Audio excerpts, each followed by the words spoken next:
All right, welcome in, everybody, to the Rant. I am Pugs Moran. We do this every day, Monday through Friday, roundabout this town time, whatever. I'm a little distracted. Oh, when aren't you distracted? Is my mic good? I can't really hear myself today. I always have these Monday show problems where you come into the studio and you're like, that doesn't sound right. Of course, all I did was turn it up in my headphones, so that's not going to affect anything from you guys. 1, 2, 3, 1, 2. All right, here we go. All right, let's try it again. Yeah, that sounds better. Welcome into the Rant. I am Pugs Moran. We do this every day, Monday through Friday, roundabout this time. Almost said town again there. Live from the Kelly Moore Memorial Studios in the beautiful E-Gallery in Dallas's Design District. That's where we do the show.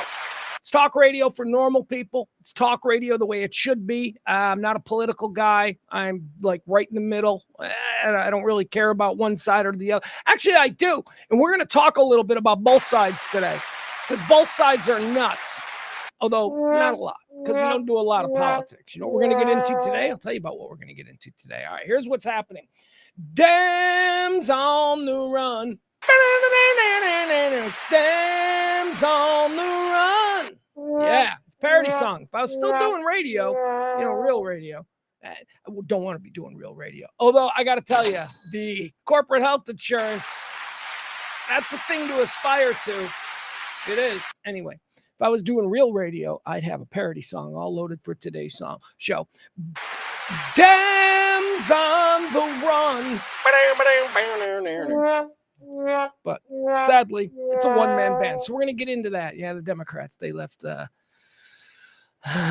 Texas because of this whole gerrymandering redistrict. I don't know. We'll get into it. Or here's what we'll get into. I'll tell you what I think is going on. I got a theory on this, and wouldn't you know it? Same old, same old. All right, talk about that.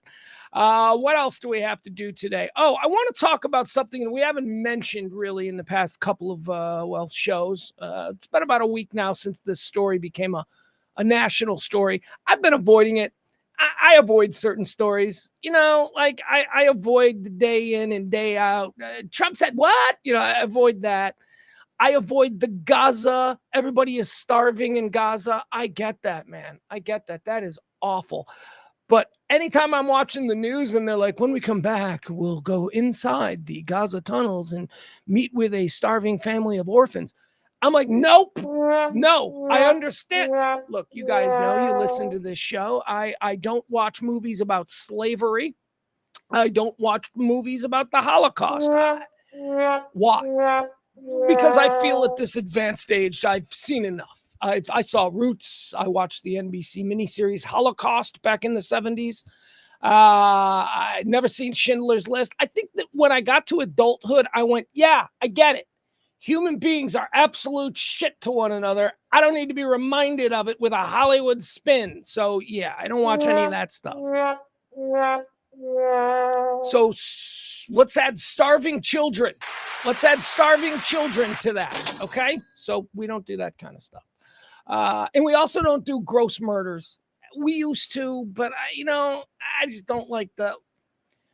Brings me to my point. So in Arkansas, like a week ago or so, some crazy dude murdered a mom, a dad, but let the two kids go free, the two little daughters, 9 and 7 years old.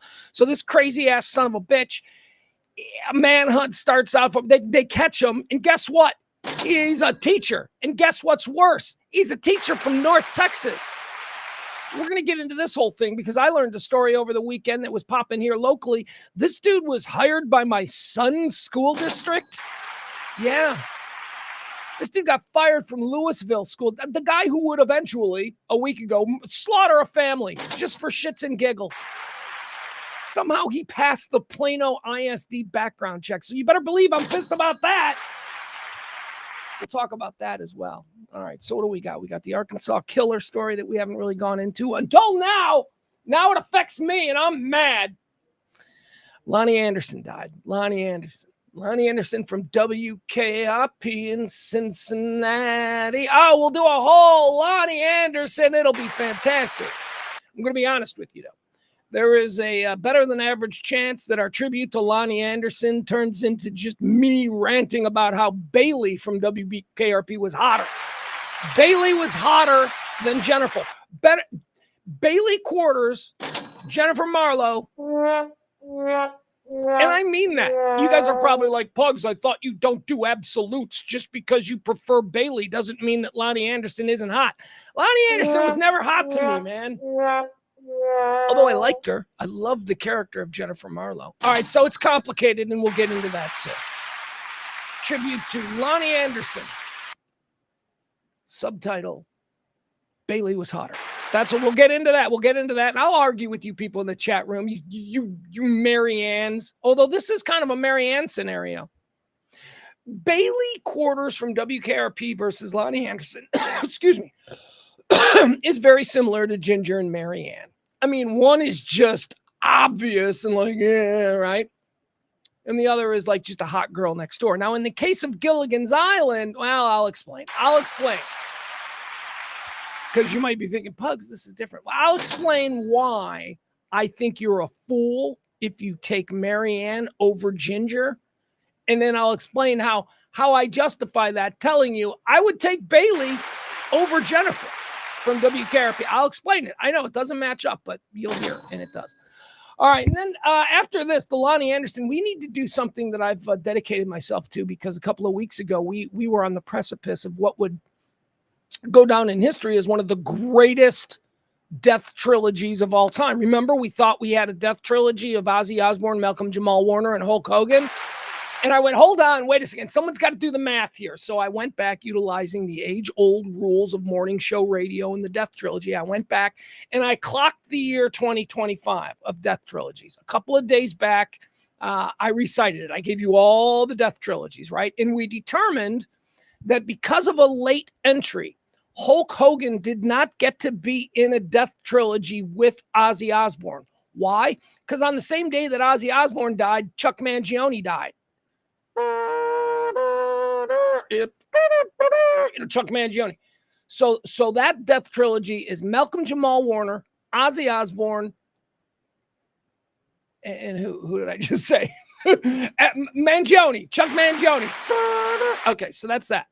Then Hulk Hogan died. And I'm like, all right, so Hulk Hogan starts a new death trilogy. We have a completed new death trilogy. And I'll show you how we got there. All right. Also, Dallas, local star. You know this Sha'Carri Richardson girl? What kind of name is that? It's crazy. It certainly pops. Sha'Carri. I had to look it up twice before I tried to spell it in my notes here because, you know, it's just made up spelling. It's a made up name. Sha'Carri. It's not a name. No, actually, it's, you know, Central African tribal from the 13th. No, it's not. No, it's not. It's not. It's a name. It's Sharon and Carrie mashed up together, and that's what you did, and that's fine. You're a parent. You can do anything you want with names. I'm just saying, don't tell me that it's a traditional name, because it's not. Anyway, Sha'Carri Richardson, she's like what? Fast? That's her thing. How fast? Is she like the fastest? Excuse me, I don't have committed to memory the top 10 fastest current women world record holders in the 100-meter hurdles or whatever the hell it is she does. Here's what she did do. Got into a big public fight with her boyfriend and got arrested. So we'll talk about that. All right, so we got Sha'Carri Richardson. We got the Death Trilogy. We got Loni Anderson. We got the Arkansas guy who Plano tried to hire.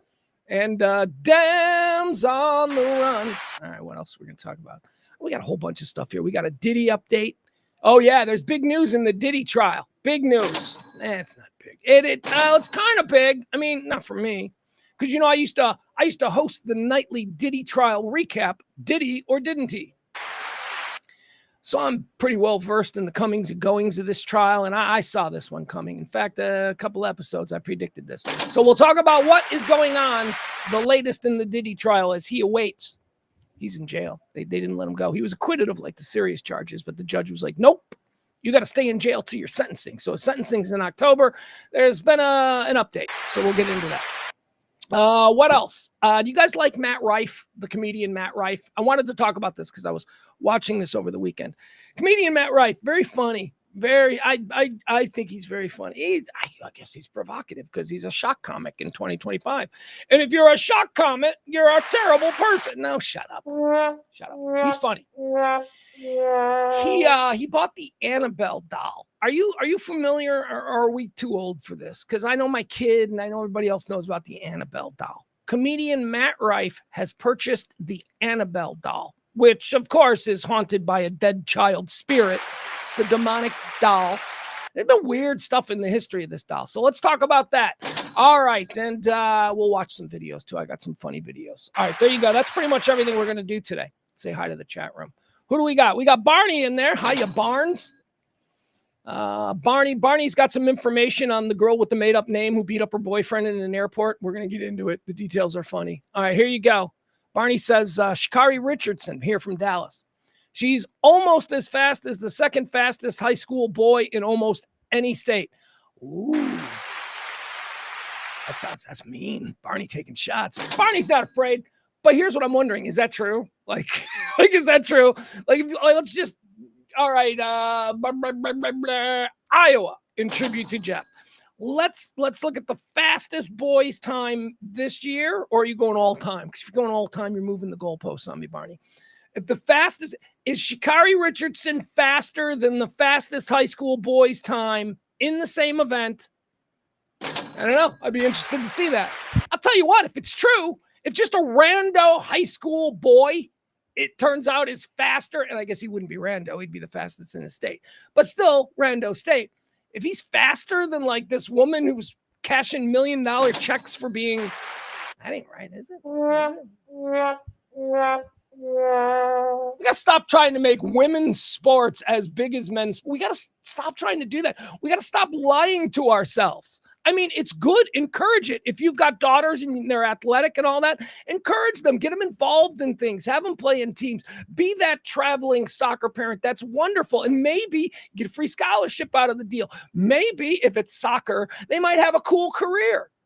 But I mean, everything else, it's like, isn't this just lesser than watching men? Why? Why are men better at sports? Well, physicality, I'm guessing, speed, power, size, strength, all the things that we are entertained by when we're watching apex level sports. That's why. It's not against the women. The women should be able to do whatever they want. This isn't like being an astronaut or a surgeon. Okay. It's really based on physical size, strength. What do they used to say? Bone density. It's about the bone density. It's yeah. So we'll get into. We'll talk about all of that stuff. All right, thank you, Barney. Who else do we got?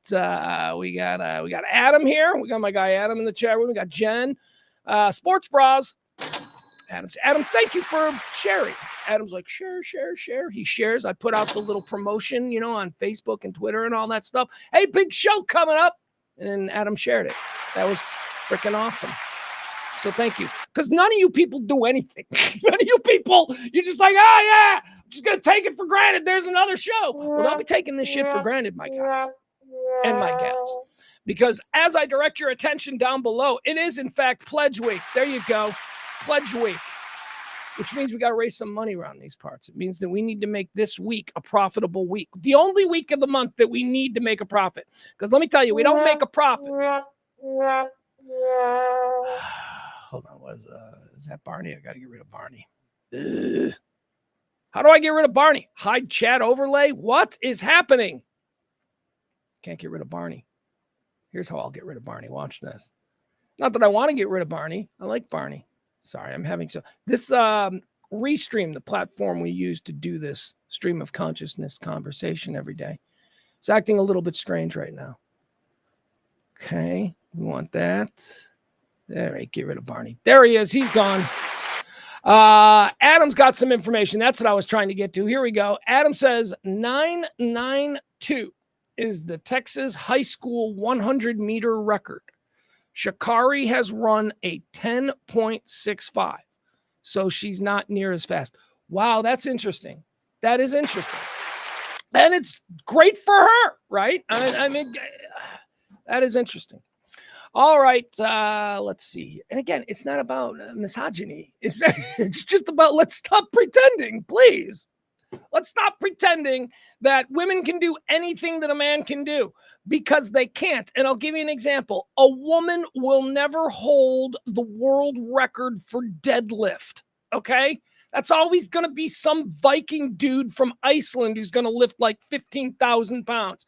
A woman is never going to do that. And it's not because she can't, but it's because she can't. She doesn't have the size, the core strength. There's no woman that's ever going to get that big and that powerful. Men do. It's not a human thing either. It's in the animal kingdom. Men are, is that true? I don't know. Now I'm just talking on my ass. Because as soon as I said that, I went, I thought lady lions were like the badass lions. Aren't lady lions the badass lions? Okay, so maybe it's not across all mammals. Guys, I had a great weekend. Did you guys have a great weekend? You know why I had a great weekend? I should do this. Oh, Jesus, that's right. Look at me. I hate doing the, hey, tip the show bullshit so much that I put it out of my mind. But we got to do it. We got to make at least $50 today. We got to make about $200 for the whole week, man, or else, seriously. So this is the only week we're going to push hard for tips. So if you want to drop something in the Cash App or the Venmo and help this kind of independent, locally produced, middle of the road, independent minded talk, please drop something. All right. Where were we? Had a great weekend. I had a surprisingly great weekend because this wasn't supposed to be my weekend with the boy. Y'all know I got a 16-year-old boy. This wasn't supposed to be my weekend with the boy. That's next weekend. But we had an opportunity come up. And the opportunity, hold on. I got to fix the chat room, don't I? There you go. I'm sorry. Now the chat room's fixed. So I get a call on Saturday from E, of course, the proprietor of the E Gallery. And he says, hey, tomorrow, AD is going to work out Dom. Dom is E's kid. AD is going to work out Dom, and we'd like Mason to come and do the workout, the skills, and all that kind of stuff. AD is Anthony Dorsett Jr. He's one of the friends here at the E Gallery. We'll put it that way. And he's also, 10 years in the pros, I think. I don't know, something like that. A couple of contracts. Started in 2 Super Bowls. Losing teams on both. But, he's he's a Dorsett in Dallas. So that's a pretty good name to have. So AD's a good dude. He's been a long-time friend of ours. But he coaches kids, like specific elite kids and all that stuff. So I got the call on Saturday, and he's like, hey, you want to get Mason, have AD work him out early Sunday morning, and then, go through a training program with him and I'm like, yes. Are you kidding me? I'm a poor guy, right? I don't have access to the private coaching and, that whole thing. And although I've known AD for, 15 years, I would never pick up the phone and go, hey, take an interest in my kid. So to be invited, that was such a great opportunity. And here's what we did. We made like a whole day of it. We went out to this park, and it was Hawk, who is AD's son. It was Hawk. It was E's kid, Dom, who is a center, and my kid, who is a center. So it was awesome. They did their thing. So hot. It was like, here, I got a video for you. Let me show you. I'll show you this video, and my kid will probably be like, why are you showing that video? I'm like, too late. I already posted it to Twitter about 4 hours ago. Why are you doing that? Because I'm proud of you. That's why. Because I'm proud of how hard you work.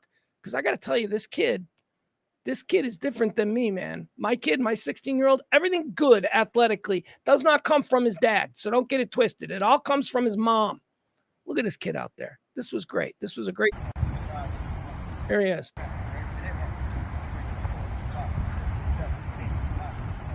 Good. Look.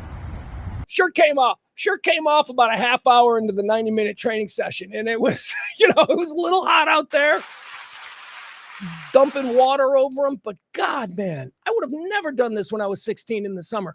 A week before practice starts, official practices start next week. But he's like, no, Dad, I want to be ahead of everybody when we go to practice. So look, this isn't the first time he's done a number of these sessions before, but it was just really nice to have him be so excited about it. I mean, I would have been like, no, I'm going to take this week off. Football starts next week, and then I'll go full board, but I'm going to enjoy my last week of summer. No, not my kid. My kid's like, what time? And I'm like, at 9:00. He's like, oh, can it be earlier? I'm like, no, it can't be earlier. So anyway, I'm just very proud of him. He's out there working hard, and, dreams are something that 16-year-olds are allowed to have. Not us. Not once you cross 50. You got to give up dreams, and then you got to switch over to maybe hope. I got hope. I don't have dreams anymore. I'm 50. I have hope. I hope that things will work out. But he still got dreams. You see him out there working like this, yeah, I'm proud. So,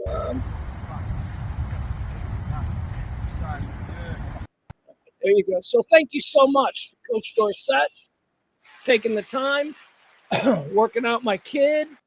And then we all went out to lunch. We all went to Hattie B's. And then, because he was with us, it was a lake day. And we all went up under the Lake Louisville yesterday. It was a good day. It was a really good day. It was the three boys. It was Dom, Hawk Dorsett, and Mace. And then, three dads were out there, lake beers and whatnot.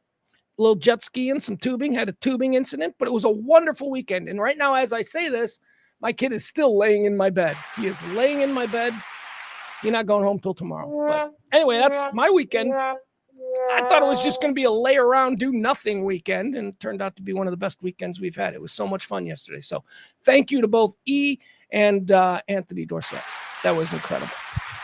We had a good time.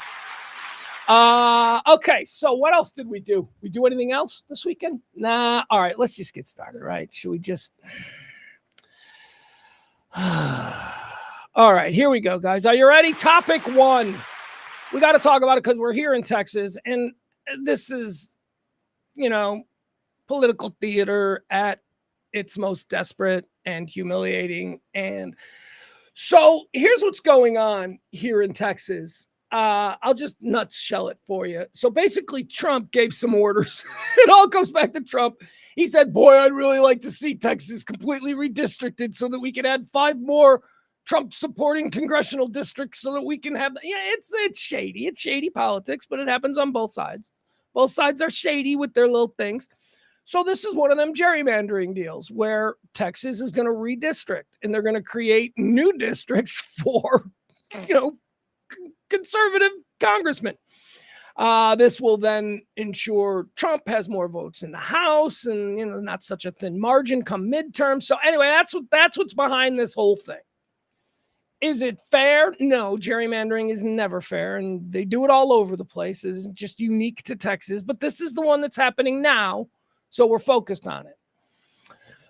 So what happens? To avoid the vote, to avoid having a quorum, which is the legal baseline for having enough to pass or enact some kind of legislation, to avoid having a quorum, all the Democrats have fled the state. Dems on the run. They're up there in Chicago because J.B. Pritzker, who's one of the good billionaires. That's a stupid... J.D. Pritzker is the governor of Illinois. He's a billionaire. They own Hyatt Regency. His family owns Hyatt Regency. His family produces movies. Seriously, they're filthy rich billionaires, and he's the governor of Illinois.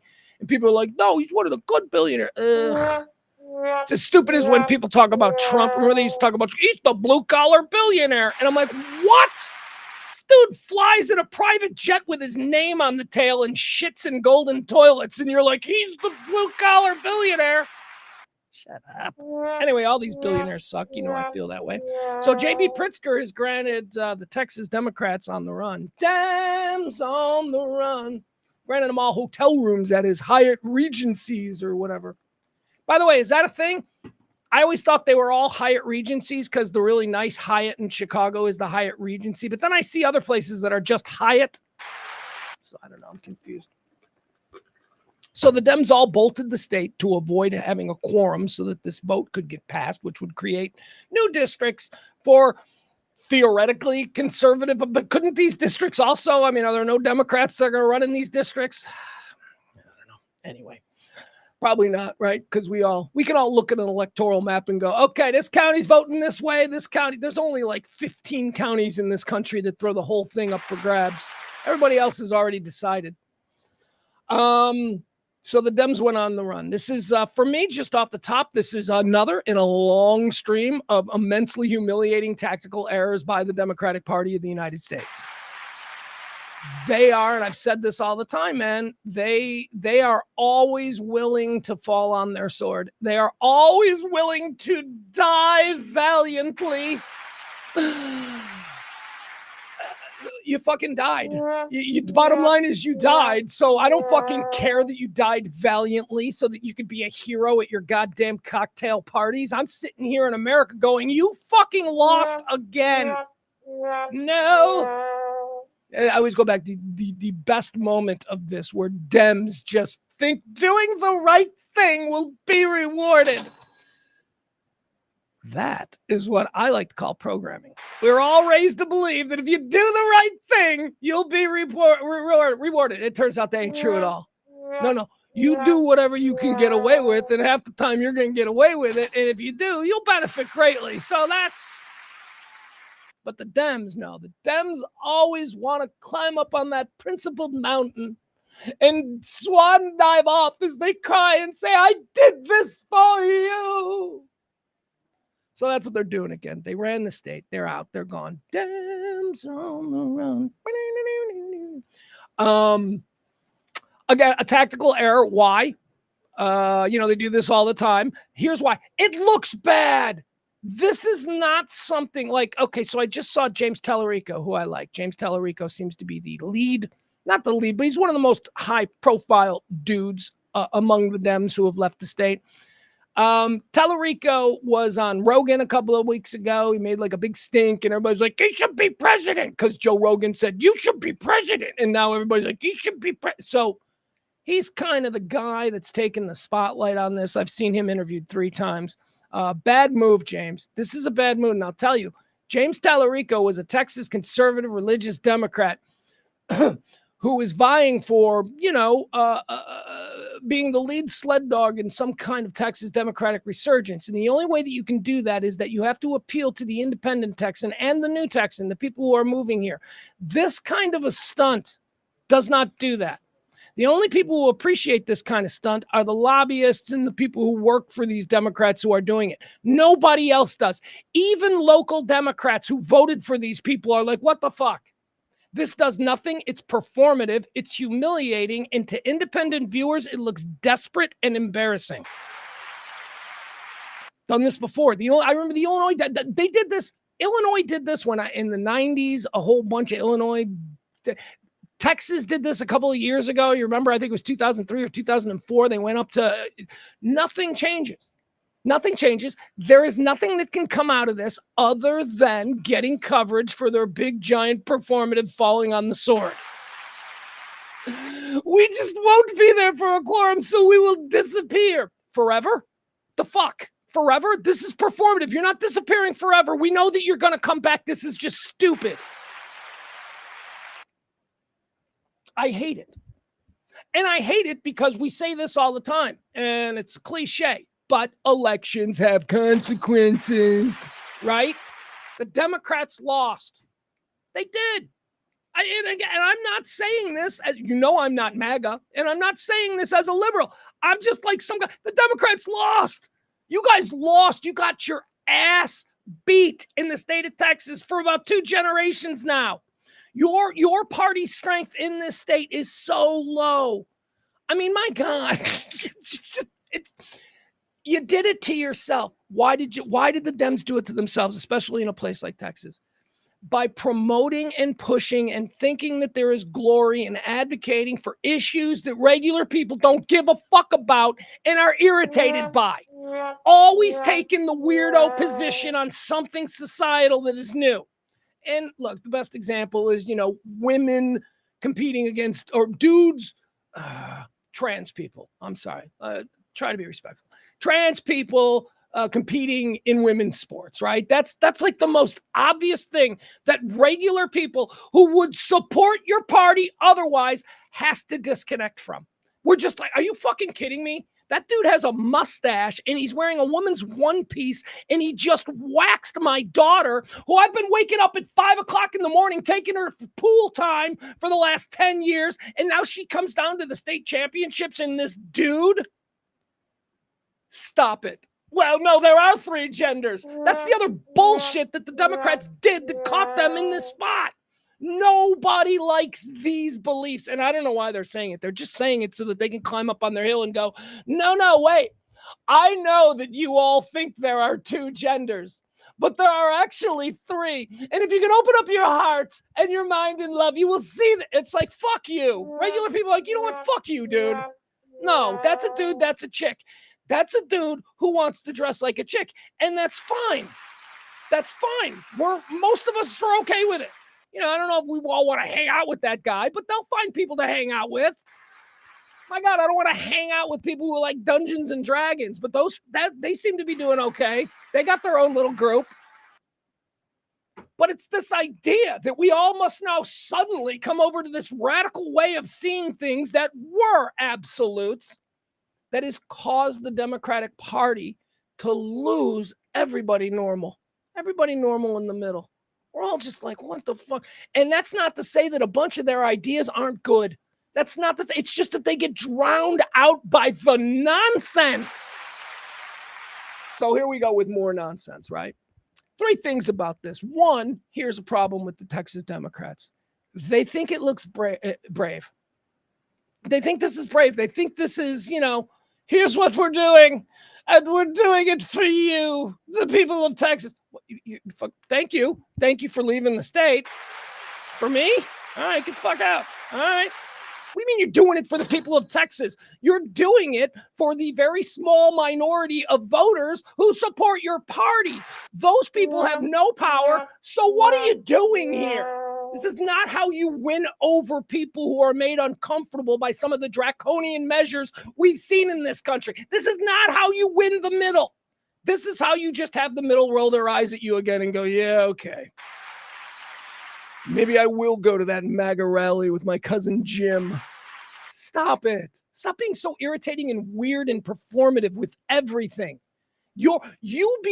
Us being able to count on you acting this way is why the other side is just like, fuck them. Everybody thinks they're fools and doing whatever they want. The other side has realized that all of this bullshit about how it looks, the programmed stuff, right? We're doing this because we want to look brave. The other side realizes it doesn't look brave. It looks stupid. But anyway, anything for number 2, okay? This is not fucking democracy, okay? Democracy happens, as I said, in November.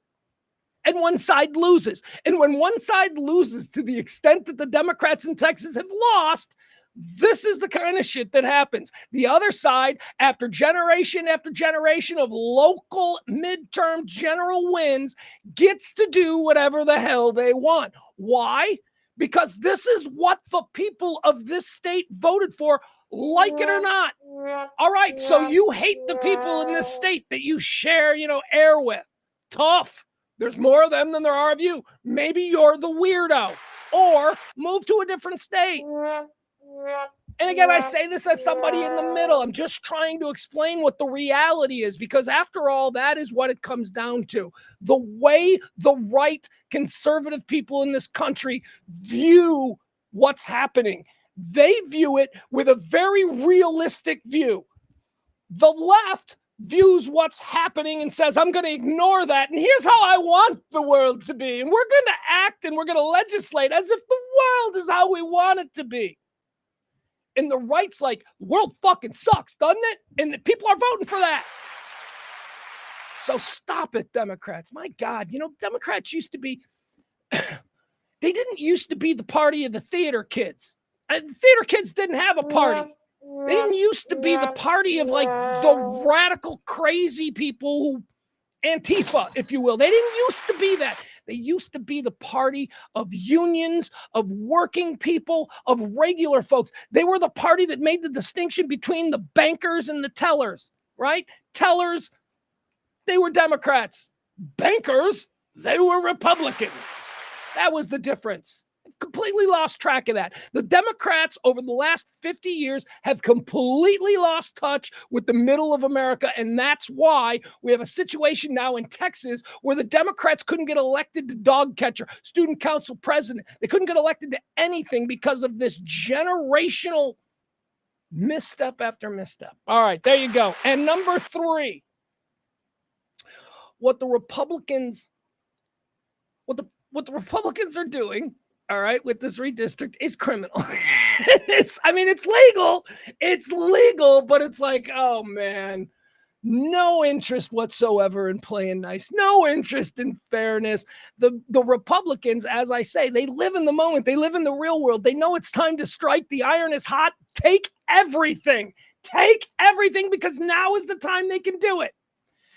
If the Democrats were in this position, they wouldn't take everything. They would be like, let's share, because that's what the world is. It's a world where people, they share things and they love each other. No, it ain't, Democrats. It's us and them, and it's tribal, and it has been that way since they enslaved brown people to build the pyramids. I think I have that right. The people who were building the pyramids were like darker skinned than the lighter Egyptian. Yeah, that's what I heard. Anyway, so anyway, I don't know. I still like James Tellerico. I just think that this is the first really big chink in his so far really impressive political armor. You left, and you're the mouthpiece for this. You are the mouthpiece for this feckless, humiliating, performative bullshit. Dems on the run. Stay and fight. Stay and fight. Get out there every Saturday. Be in front of the Kroger in whatever town you're in and start ginning people up. Make them like you. You haven't been able to do that. But leaving the state so that you can't have a quorum is just temporary, and it's nonsense. All right, there we go. We're good with that. Woo. All right, so look, sometimes we can get a little political. Although that wasn't partisan. That was political, but it wasn't partisan. All right, let's go on to the Arkansas dude. All right, so this dude, this is such a gross story, and I've been avoiding it, but now it touches me. So this dude goes up to Arkansas. He's up there in one of them Arkansas national parks, and he sees a nice little family, and he decides he's going to murder mom and dad. And he does. He murders mom and dad. Some reason, I don't know why, I haven't delved that deep into the details of the horrific crime, but some reason he lets the kids go. 2 little girls, 9 and 7. They had a manhunt for him, and then they finally found him, and now we know all about this dude. Well, he's here, let me give you the story. Let's see. This comes to us from CBS News, okay? He turns out he's a teacher. He was a teacher of children. That's right. He was a middle school teacher here in North Texas. Teacher accused in Arkansas double homicide, resigned from Plano ISD after only 4 days a year ago, officials say. So before the start of last school year, this dude, after 4 days of being employed, he resigned. Now, I don't have a reason here why he resigned. He had previously worked in the Louisville school district where he was removed. He was fired for being bad at being a teacher. And then there were a bunch of parents who had stories, and we'll watch a little bit of video of some of the parents talking about what kind of a teacher he was at Louisville.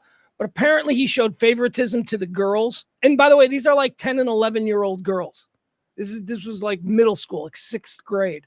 So he would show favoritism to the girls. He would make them stay after. And he said to one girl once, if I was older, I'd marry you, right? Which is like, fuck. So Louisville got rid of him. Louisville's like, yeah, no. And he was gone.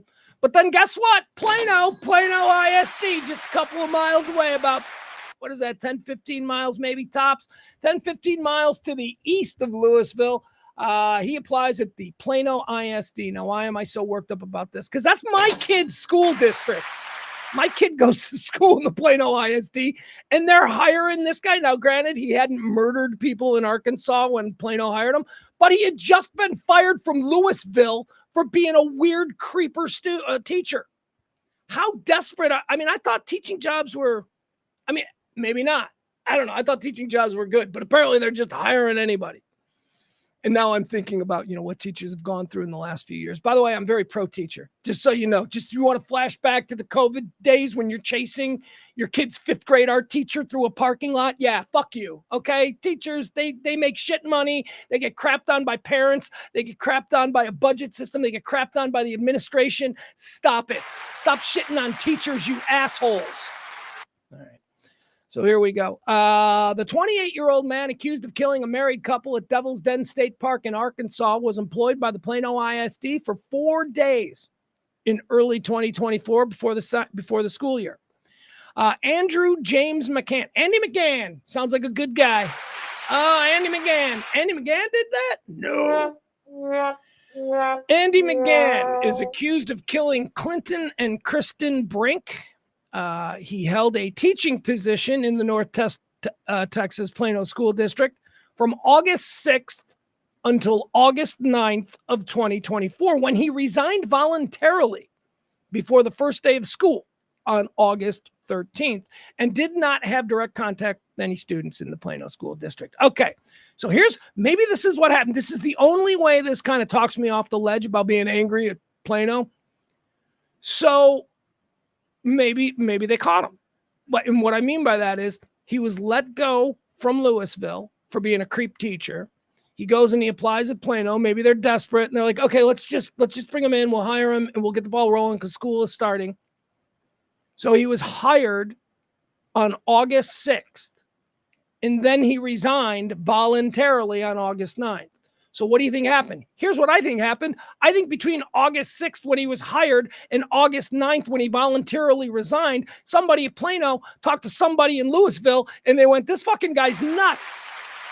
And they called him into the office after 3 days, and they went, you didn't really tell us all the weird shit that you were doing there in Louisville, did you? And he was like, no. And they're like, okay, look, this was our mistake. We shouldn't have hired you. We're going to give you an opportunity to resign. This will look better for you. You can voluntarily resign, or we can fire you, and you'll probably never work as a teacher again.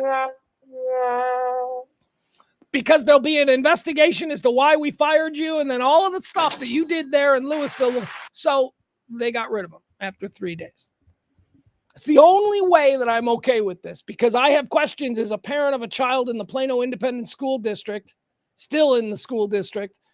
What the fuck are you people doing? Are you serious? Somebody comes in and they're like, I want to be a teacher. And you're like, where have you taught before? And they're like, Louisville. You don't pick up the phone and just call them immediately before you hire them. You don't, I mean, maybe they did. Maybe this stuff was all hidden. I don't know. Anyway, Andy McGann would not take the job in Plano, thankfully, so he never had access to my kid or any of his friends. And he wouldn't anyway, because this guy was in 2024. He was a middle school teacher. My son was already in high school. But it's the point, because I'll tell you what. Years ago, when my son was in middle school, he used to tell me a story about this one teacher. And you know, I think it's just a kid who doesn't like his teacher. You know, I'm like, oh, he's just, you know, he's being overly dramatic. And now I'm like, I don't know. Maybe his teacher really was a psycho, because it doesn't seem like they have too many employees in the due diligence department there at the Plano ISD. Leslie Rage Stanton, Plano's Independent School District Chief Communications Officer, said that McGann had passed all required background checks and fingerprinting at the time of his hire. She says, our deepest sympathies are extended to those whose lives have been impacted by this heinous crime. Well, you don't have to do that. You don't have to insert yourself. You didn't hide. You're being roped into this story. All you got to be is like, yeah, we fought. He was gone like within 3 days. Although you do have to answer why you hired him in the first place. That's pretty messed up. All right, let me watch this. What is this? Is this a local news report about this? You know, I like to watch news. I like to watch local news with you guys. All right, here we go. What is this now?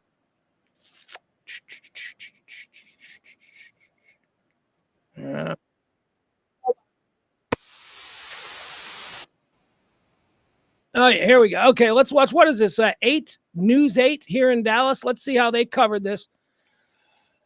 Explaining the new Plano connection between Andy McGann. New details on the suspect officials believe murdered 2 parents while hiking in Arkansas. We knew that he briefly taught at an elementary school in Louisville ISD, but now Plano ISD confirms he was also one of their employees. Plano ISD says James McGann was only employed for 4 days from August 6th to 9th. That was back in 2024. And they say in that. Look at this psycho, man. You're going to hire this kid to teach middle school kids? Look at him. He looks like an absolute psychopath. By the way, the video that we were watching there, he got arrested while getting a haircut. So maybe that explains his hair. He was like, 30% through a haircut, and then he got arrested. At that time, he never interacted with students since the first day of school wasn't until later on. And then he resigned on his own. Well, we previously spoke to a family who had him again as a teacher in Louisville ISD. They described him as off. Where's that video? Live from 5 News, this is breaking news. What's this now? This afternoon, we're expecting new information from Arkansas State Police as they investigate the deadly attack at Devil's Den State Park. Yeah, welcome to 5 News Plus. What is she, 15? What is going on? What is going on with news? I do like, we see this a lot. It's like the dad and daughter news. It's like you've got this guy. This guy has been at 5. I don't know what channel this is. What is this, like some Arkansas station? News 5. It's certainly not North Texas. All right, so this guy has been there for like 40 years and they can't fire him because he's the Walter Cronkite of Texarkana. All right, that's his gig. But, you know, you keep rolling in hot new young girls like her. She's going to do this. She's going to sit next to him for about a year and a half. Then she's going to end up in Dallas and then maybe LA, wherever she wants to go. But this guy is staying. She's temporary. Our team is, of course, all over this right now. There is a news conference that is scheduled for 2 o'clock today at the State Police Headquarters in Little Rock, not in Lowell like it was last night. All right, that's great details. Thank you. I'm not interested. All right, never mind. That was about the arrest. All right, Plano ISD, get your shit together, man. This is embarrassing and it's very concerning for a parent. Let's talk about Loni Anderson. Let's get into some WKRP in Cincinnati. So a lot of people, like I love WKRP in Cincinnati. I don't know if you guys remember this. It was a CBS television show. It only aired for 4 seasons because nobody watched it. It was shitty in the ratings. Nobody watched this damn show. Now it's like everybody, that was like the greatest show. Nobody watched it. I watched it. I was like 10 years old. I loved it. It was so grown up. It felt like such a grown up sitcom.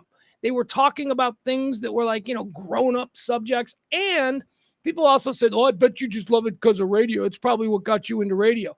No, I watched that show because I was already interested in doing radio. I was already, you know, triggered with the whole radio thing. And then I got into that show, and that show was so well done. It was so smart. The subjects were so deep. I mean, it was, look, I know WKRP and Cincinnati. No.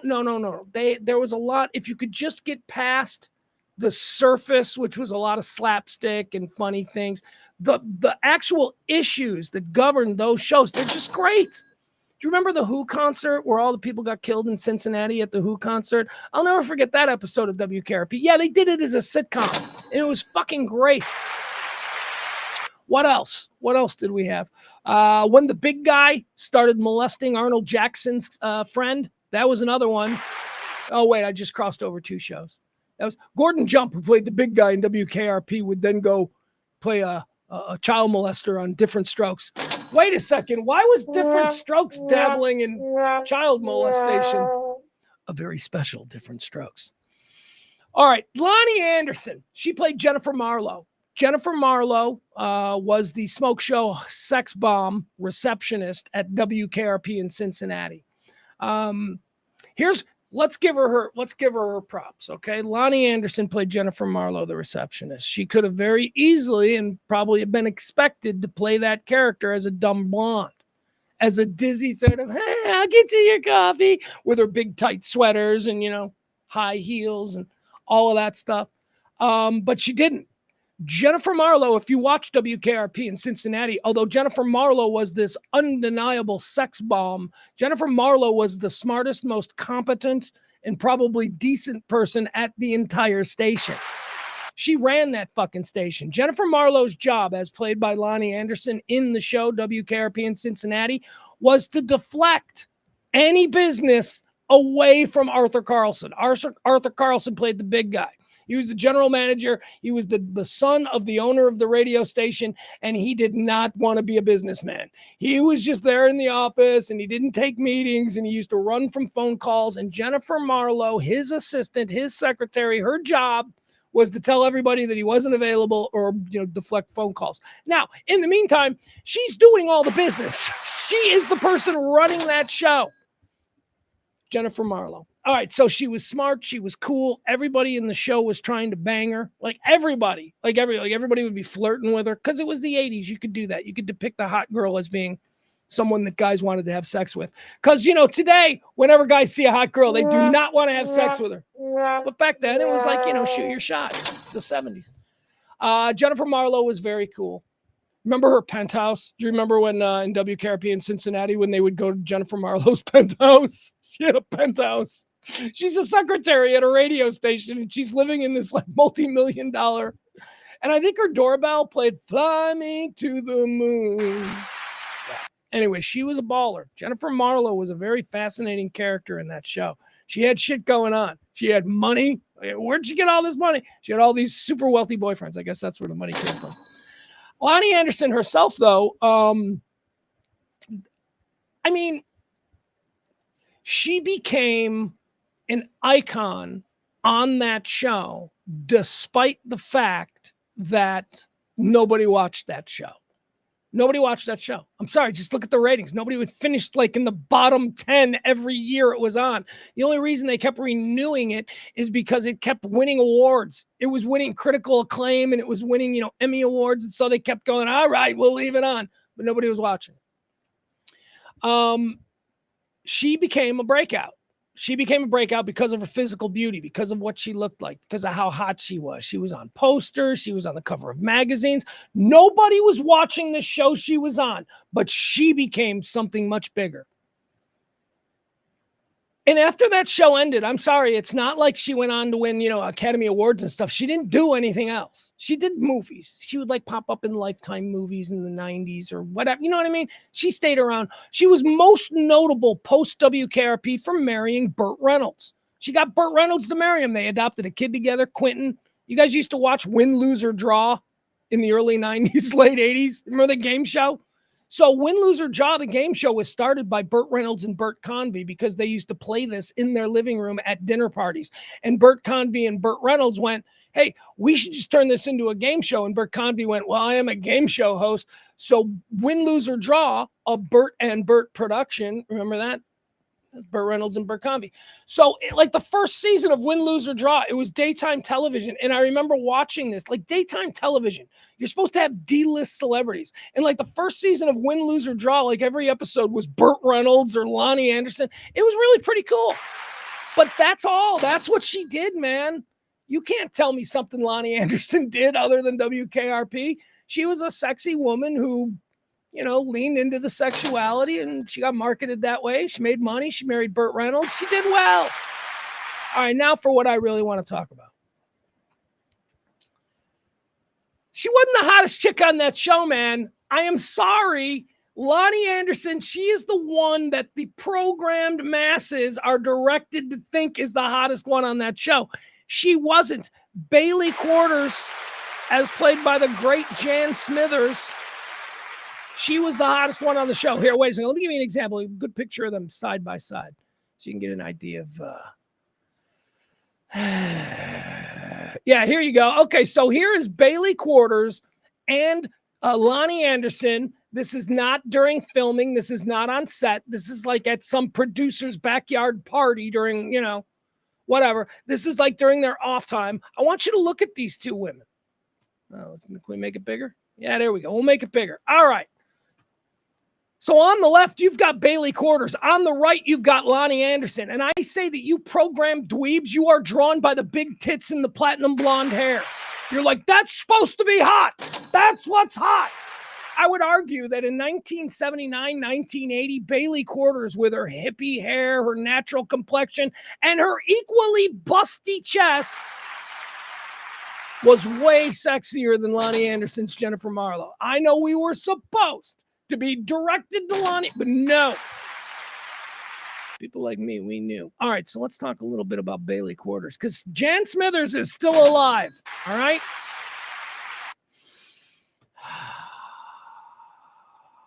Let's see what we got here. All right. Oh, those are Loni Anderson pics. We don't need Loni Anderson pics, do we? No, we know what she looks like. We just saw a picture of her. All right, so here, now I want to say this. Now, Bailey Quarters versus Jennifer Marlowe is sort of a Kirkwood brand version of Ginger versus Marianne, right? Ginger versus Marianne, it's a fun, older dudes, not necessarily younger dudes, because younger dudes don't even know who Ginger or Marianne is, but that was always the debate.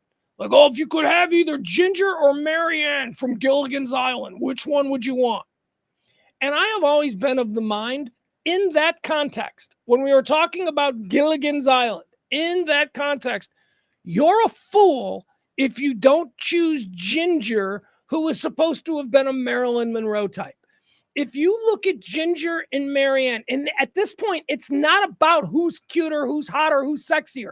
It's about a once-in-a-lifetime opportunity to make love to Ginger Grant, who's like a huge movie star. Why are you shooting yourself in the foot going, well, I think I'd be happier with the girl who works at Dairy Queen. Fuck you. You get a chance to party with a major movie star and she's going to bang you and you're like, no. It's just so weird. It's like, why are you people? First of all, it's a fantasy. You guys are like using realistic things like, well, I don't know that I would have anything to talk to a movie star about. Oh, shut up. Talk. Shut up. So anyway, that's always been my position with Ginger and Marianne. If you are choosing confident men choose Ginger. All right. You know, you little nerd dudes, you go with Marianne because you think you can hold on to her. Well, I just don't want to get my heart broken by Ginger Grant. They're both going to break your heart. They all break your heart. What are you? May as well have a good story. You can dine out. You have sex with a movie star. Okay, let's stop calling her Ginger Grant because that's the made-up movie star from the universe of Gilligan's Island. Ginger Grant was supposed to parallel Marilyn Monroe, right? That's who Ginger Grant was supposed to be. Sydney Sweeney. You know, it's like she's the Sydney Sweeney of today. You get a chance to hook up with her and you're like, well, I don't like her politics. I'm like, you're a fool. At what point in this hookup do you think you're going to be talking politics? And if you are, there's something wrong with you. All right, so I always liked Jan Smithers, Bailey Quarters. I always thought she was sexier. She was I don't want to say smarter, man. Although she was really smart. Like Bailey was brilliant, whereas Jennifer was just competent. Jennifer just knew what was going on. I think Bailey was probably smarter than Jennifer, but anyway, point is this. So when it comes to WKRP, although with Gilligan's Island, I think you're a fool if you don't go with Ginger. It is a different two people, okay?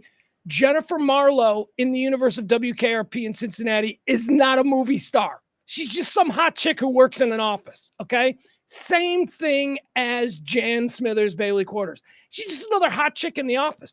At that point, the only thing you're being asked to decide is, which hot chick in the office do I like more? With Gilligan's Island, it's like a movie star or just some rando chick from Oklahoma. I'm going movie star, right? Different dynamic. So there you go. That's how I explain it. That's how I explain going with the less obvious choice when it comes to the Bailey versus Jennifer Marlowe WKRP quandary than I do with the Gilligan's Island Ginger versus Marianne. They're all different. They're all different. And you have to look at the specifics of each choice. I'm going movie star all the time. All right. So Loni Anderson died. So what does this mean for our death trilogy that I put like 2 hours of work in last week trying to figure out if Hulk Hogan and Ozzy Osbourne get to be in the same death trilogy? Fun fact, they do not. So with Loni Anderson dying, she's an undeniable big movie star on Shock House, the show that I do with Cece and Keith, where we just talk about stupid stuff. Because Cece has shown a skill set of predicting when people will die. He predicted that Hulk Hogan was going to die 12 hours before Hulk Hogan died. And it's not like Hulk Hogan was in the news. It's not like we had seen Hulk was moved to hospice. No, out of nowhere, Hulk Hogan just dies. And like 12 hours earlier, Cece on Shock House is like, Hulk Hogan's going to die. So we started talking about it again this week. We're like, Cece, what do you got? What do you got for us? And I don't know who he went with.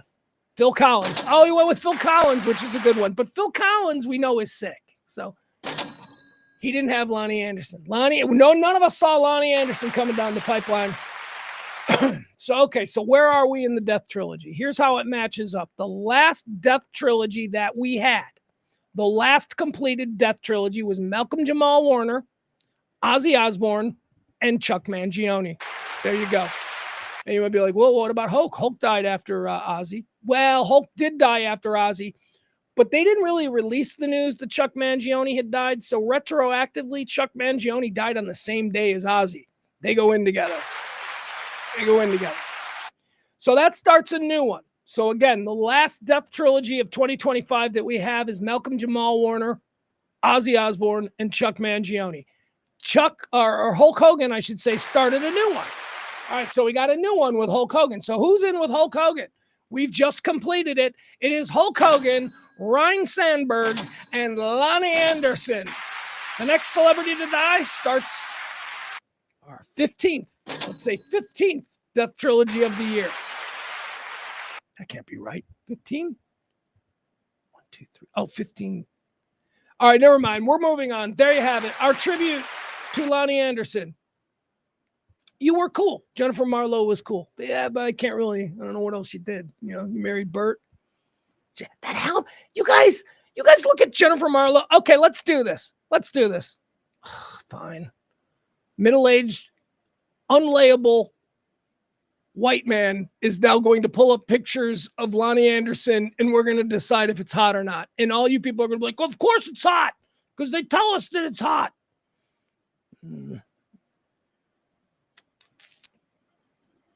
All right, hold on.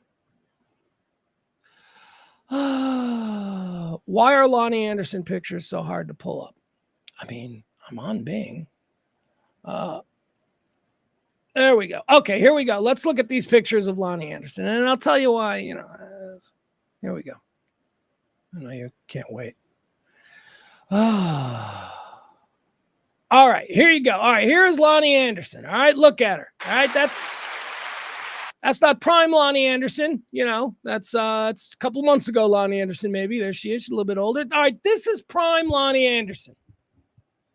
Your Honor, I maintain she is not that hot. I maintain that you guys, you're just like Marilyn Monroe. You guys are getting bamboozled by the breastises. First problem I have with Loni Anderson. The fuck is going on with that hair? That hair is terrible. This is a pet peeve of mine. Chicks with bad hair cannot be hot. All right, so over here, right? The hair is way too big. The hair was always way too big. It's like a helmet, man. I mean, she's pretty, but is she prettier than Cheryl Tiegs? Is she prettier than Bo Derek? Is she prettier than, you know, Heather Thomas? I don't know. I don't think so. I think she's all right. She's all right. It's all right. See, this is too much. This is too much. Bailey Quarters wasn't trying. That's what I like most. Bailey Quarters wasn't trying. She was just rolling out of bed, throwing on some clothes, and looking really quick. All right. Looking really cute. All right, what else do we want to talk about here? Frank Smith would like it announced that I always tell you about Frank. Frank is the king of the obvious. If there is an obvious statement that needs to be made, Frank is going to lay down with it. Where did I lost my chat room? There you go. Frank would like the world to know that he says Loni Anderson had great milk cannons. Were they? I don't know. I think they were getting a lot of help from the bra. I really do. I don't know that they were, I mean, they're natural. So I would say that if Loni Anderson in 1979 just got totally naked and stood in front of you, and then you had like some modern hot chick there, you'd be like, yeah, no, I get it. We got better. The modern hot chicks are better. Those fake tits are way better than whatever Loni Anderson had. I mean, I guess they're passable. I mean, I don't know. All right, we'll be done with Loni Anderson. Let's move on. We don't need to spend this much time on her. I'm sure she's a lovely woman, but she has passed away, and so we're all going to have to just move on. Did you hear about the Houston cop that has been benched? I don't know if she's been fired. I don't think you can just fire a cop in America. Certainly not a cop who works for a department the size of Houston. I think there's union people who get involved here. But down there in Houston, a cop has gotten in trouble because she apparently made a TikTok video. She's one of these TikTok cops. Oh, yeah. The department's social media wing, they love this stuff. You guys should get more involved. It's a way to connect with the community. And when you do silly videos, it humanizes you. And, you know, people don't think we're just out there killing black kids. Right? That's the whole thing. These cops are encouraged. No cop is doing TikToks and they're going to get in trouble for it. They've all got it cleared, right? This is the kind of thing, it's 2025. It's encouraged. Let's make our cops human. All right. So this cop does TikToks. She's a Houston, Texas officer. It says here, here's the headline. Horn dog Texas cop vows to give everyone a ticket after she didn't get laid the night before. So it's Houston TikTok cop. She's a patrol woman. She's got a car. She wears a uniform. And there is a TikTok, and I'm going to show it to you in a second. Well, actually, I'll just show it. Why explain it? Yeah, okay, here it is. This is the picture. All right. So this is what she got in trouble for. This is what she posted on some media site. All right, here we go. Houston TikTok cop. See, look at her. First of all, hot. I can see why they're encouraging her to, do some social media while she's on the job. Hot Houston TikTok cop. Here's what she did. She put a picture of her sitting in her squad car and then wrote, "Didn't get cracked last night, so everyone is getting a ticket." I'll repeat, as we look at the picture of the Houston horn dog cop, didn't get cracked last night, so everyone's getting a ticket. So she's basically just posting that, you know what, I am sexually frustrated, and because of that, I'm going to take it out on all of you. Okay, so there we go. That's what she did. Now let's read about it, okay? Now let's figure out what happened because she did that. A Texas cop vowed to give everyone a ticket after she didn't get laid the night before. This according to since-deleted viral TikTok. The post showed uniformed Harris County Constable Precinct 5 deputy. That's a lot. Can't just be fucking cop. Jennifer Escalera, writing on a notepad with the caption, "Didn't get cracked last night, so everyone's getting a ticket." A nod to her apparent unfulfilling sex life. The cop blurred parts of her uniform, but left her name tag visible in the post. All right, that was intentional. First of all, she knows what she's doing. She's blurring it out and all that. She knows what she's doing. Let's see here. What else does it say? Our administration is aware and Internal Affairs has opened an investigation. We have no other comment at this time, the constable's office said. Escalera was sworn into the force in September of 2021. The female cop TikTok's account features several posts showing her in uniform. She also posts about being a mom. One of the posts shows Escalera getting ready to, quote, work as a female police officer. As the text across the screen reads, contemplating if I really need this job, knowing that I do. Here's another thing that she did. Residents of the Texas precinct were outraged. Of course they were, because you gave them an opportunity to be outraged. Hey, would anybody here like to be outraged? Yeah, I would like to be outraged. Okay, get this. People like to be outraged. We look for things to be outraged by, and the media churns the outrage machine so that we're always full up on outrage. It outraged people. No, it didn't. No, it didn't. This bothered nobody. This bothered nobody until some reporter stopped some random person on the street, showed him the story, and went, "Are you outraged by it?" One of the posts shows Escalera getting ready for work. Oh, we got another picture of her. Look at her right there. Look at her right there. That's she's an attractive woman. She's a cop. She looks, she's wearing the 2025 military style cop uniform, which, if you're asking me, that's part of the problem. Cops need to be in uncomfortable blue slacks and a shirt and tie again with that absurdly silly shaped hat. Remember the cop hats? You never thought about how absurdly silly those things are shaped. It's a ball. It's not a ball cap. It's not a fedora. Remember cop hats? They're like captain's hats. What was the point of that? Anyway, they need to go back to that. They were less scary when they dressed like that. Of course, a whole bunch of them died because they weren't wearing bulletproof vests and, shit. But whatever. It was a less scary time when cops wore shirts and ties. Look at her, though. She's pretty cute. Yeah, she's good looking. All right. She says, or it says here, I think it's really inappropriate and disrespectful, says Houston resident Alex Fitch. So disrespectful. I'm feeling complete. She didn't get laid, and she's joking on TikTok about everybody getting tickets. Disrespectful. Is that the right? Disrespectful, right? Yeah, disrespectful. It ain't fucking disrespectful. This is stupid. This is a dumb thing. This woman, she didn't do anything wrong. She was being funny. Is the joke inappropriate?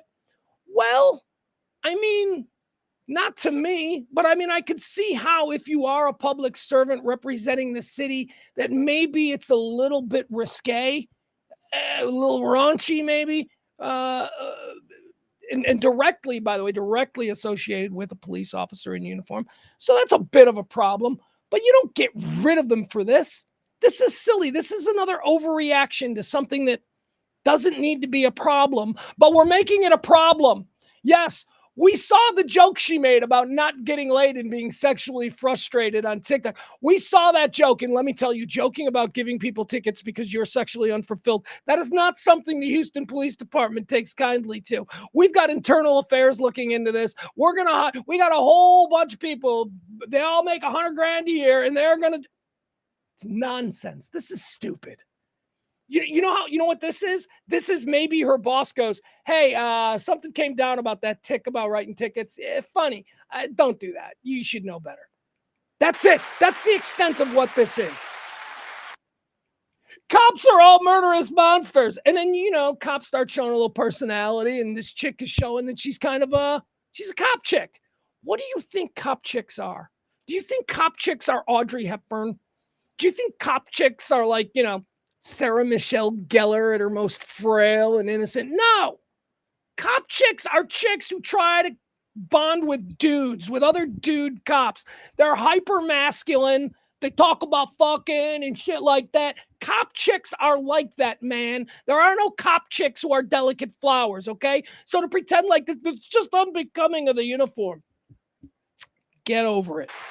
You might be right. It might be unbecoming of a uniform, but does she deserve to have her entire career ripped out from under her because she made a joke on TikTok? A joke on TikTok, which, by the way, this story says she makes a lot of TikToks. She's been doing a lot of TikToks. Houston police have never had a problem with this before. It's kind of hot, though. It is kind of hot that she's good looking and she's got authority. It's like, I get what she was going for. She was like, I'm a cop. I'm sexy. I'm going to write y'all tickets because I didn't even have an orgasm last night. It's funny. I mean, maybe it's not funny. It is an attempt at funny. And that's all we should look at it as. Just trying to be funny. It's a joke that maybe didn't play right. No, let's end her career. Let's get internal affairs involved. And let's turn this into a whole thing. Good Morning America wants to talk to us about how appalled we are that a police officer in Houston has sex. It's nonsense. All right, there you have it. Horny Houston cop. Now let's talk about Sha'Carri Richardson. Sha'Carri Richardson, Dallas hero, local girl. Where? Duncanville? Where's she from? Somewhere like that. Anyway, Sha'Carri Richardson, she's fast. I don't know. Dude, I don't know. I know she's famous because I live here in Dallas, right? She's on billboards and shit like that. And I remember at the Olympics. I think I remember at the Olympics going, yeah, this is the girl from Dallas. And then she got smoked. I think. I don't know. I think she did. Otherwise, it's why I didn't follow up. It's why I don't know a whole bunch about her, because she didn't dominate. If she had dominated, maybe it'd be different. Point is this. I was at a restaurant a year ago, some nice restaurant down there in Deep Ellum. We were with a bunch of people, and Sha'Carri Richardson walked in, and the whole place stood up and applauded for her. And I'm like, ow, she must be somebody in this town. So for that reason, we're going to tell you the story about how Sha'Carri Richardson got herself arrested, I think up there in Denver. She got arrested at Denver Airport over the weekend. I'll give you the blow-by-blow, if you will, because it was a fight. She got into a fight with her boyfriend, who is also, I guess, another fast runner. It says, why didn't she just run?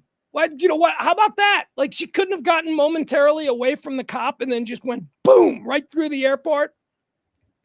A la OJ from the 70s. Remember those commercials, OJ running through the airport?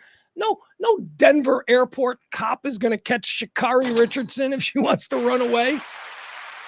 All right, let's find what. Oh, it's Seattle. I'm sorry, it's Seattle. It's not Denver, Seattle, right? Kind of the same thing. Seattle's got an ocean right there. I guess that's the difference. All right, Olympian Sha'Carri Richardson was arrested for assault at SeaTac Airport. Police alleged that she shoved and threw headphones at her boyfriend, fellow athlete Christian Coleman. Both Richardson and Coleman denied any physical altercation, and Coleman declined to press charges. Sha'Carri Richardson, a Dallas native and Olympic gold medalist. Oh, gold. That's good. I honestly didn't think she was a gold medalist. Like this most recent one. Oh, wait a second. She an individual gold medalist, or did she win a gold medal as a part of a 4-person like relay team? You know, those are lesser gold medals. Those, I'm sorry, those are lesser gold medals. Individual gold medals that you individually were best than everybody else. That's something. So I don't know. I have to look into that. And the reason I say that is because I remember watching her in her individual event, and I remember thinking she didn't win, and I didn't. So anyway, let's move on. Nobody's pressing charges. The victim, her boyfriend, what was his name again? Christian Coleman. Her boyfriend isn't pressing charges, but apparently the Seattle police are. It says, according to arrest documents obtained by Fox 4, Richardson, 25, is believed to have assaulted her boyfriend at a TSA checkpoint. The incident happened at a TSA checkpoint at SeaTac on Sunday just before 6 p.m. Officers arrived on the scene after a TSA agent reported seeing a woman assault a man while leaving security. According to the arrest affidavit, the woman was later identified as Richardson. Okay, so let's talk about what was reported factually and what's really going on. So the police got called because Sha'Carri Richardson and her boyfriend went through TSA and they're fighting. They're a couple and they're fighting. My God, have you never gotten into a fight with the person you were traveling with, your wife, your girlfriend, whatever it is? I mean, it's a stressful thing, especially post 9/11. TSA, and come on, we're going to miss our flight. And oh my God, look at that line. It's the worst. So, okay, so they're fighting. So somebody sees them fighting, and apparently, and believe this or not, but some relationships have a little bit more physicality than others. You can't have any physicality in a relationship. Well, you can if both people involved are, no, you stop it. No, you stop. I've seen that. So as she's walking away, apparently she gets pissed at him and she shoves him and he goes up against the wall. And I think that he was maybe playing it up a little bit like, oh, because he's a pro athlete. He's another Olympic athlete. And she just shoves him. And then she threw her headphones at him. All right. So this was viewed by TSA, who went, oh, I got to get involved. I got to white knight this shit. I don't know if he felt she was attractive. I don't know. I don't know what's going on, but I'm gonna get the police, and they're having a fight, and that's how me and her are gonna meet. I don't know. I'm just spitballing here on what the motivation of this rando desk agent calling the police because as they walked away, he saw a woman assault a man. Okay, so that's police show up. Let's continue in with the story. TSA agents reported seeing Richardson hit the man, later found to be Christian Coleman, who told police in an interview after the incident that he and Richardson had been dating for 2 years. The agent was able to show police security footage of the alleged assault. The video reportedly shows Richardson shoving Coleman into a wall and then throwing a pair of headphones at him as she walks away.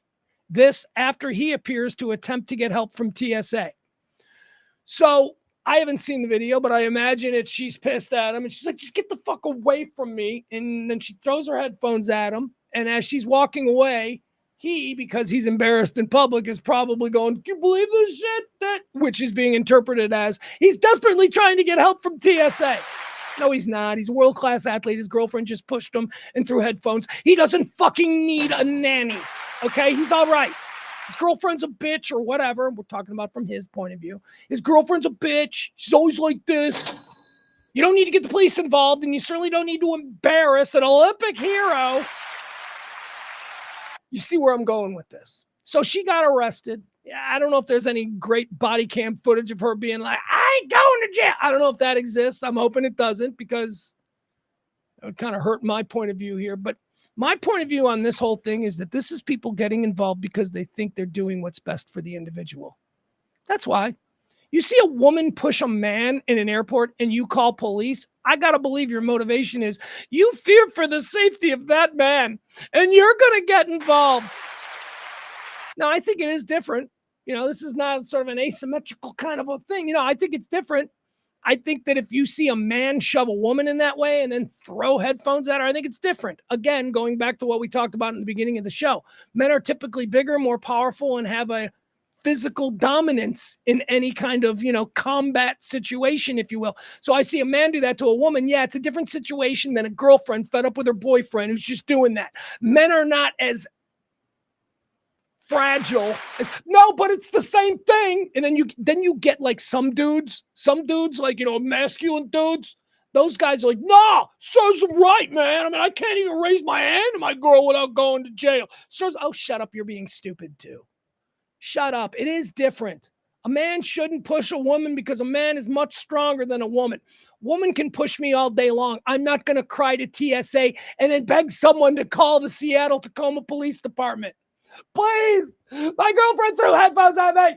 This is the authorities getting involved and fucking with people again. This is the kind of shit that gets me upset.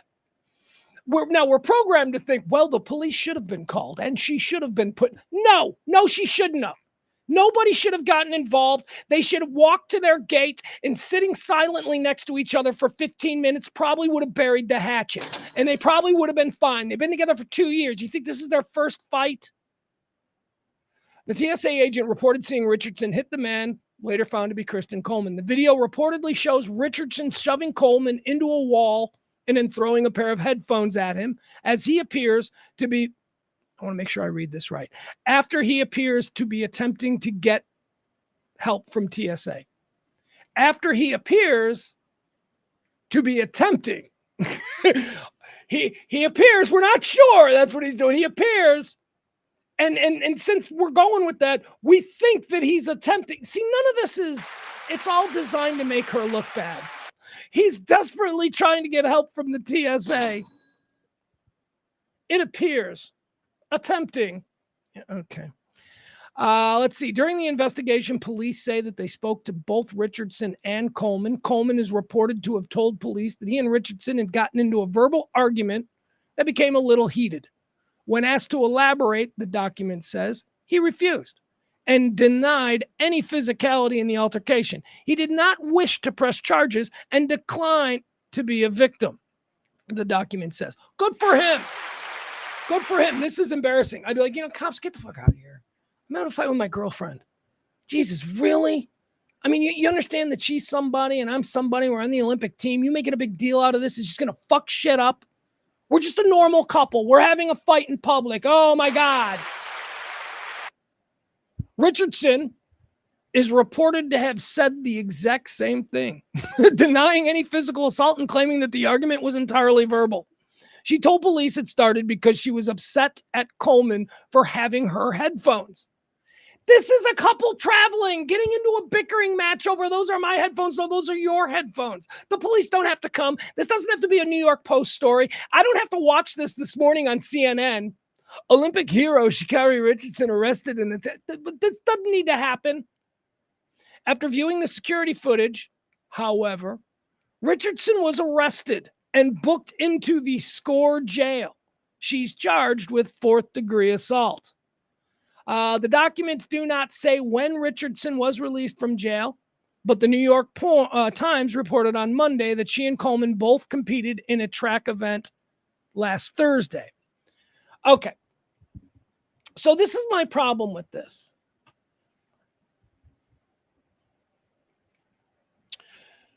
Sha'Carri Richardson got into a fight with her boyfriend for another Olympian. Somebody saw it. Somebody decided they're going to make a big thing of it. And I don't even know if the person who saw it knew that Sha'Carri Richardson was, someone of note. I don't know. They just saw it and got involved. Neither the man or the woman, Sha'Carri or Christian, neither of them want to press charges. They just want this to be over and they want to continue their traveling. They travel the world. They go through airports all the time together. They've been together for 2 years. Why are you doing this? And even though nobody wanted to press charges and what if they had said we were just kidding? It was a joke. That was a joke. You guys can't see that that's a joke? Ha ha, we got you. I mean, what if they said that?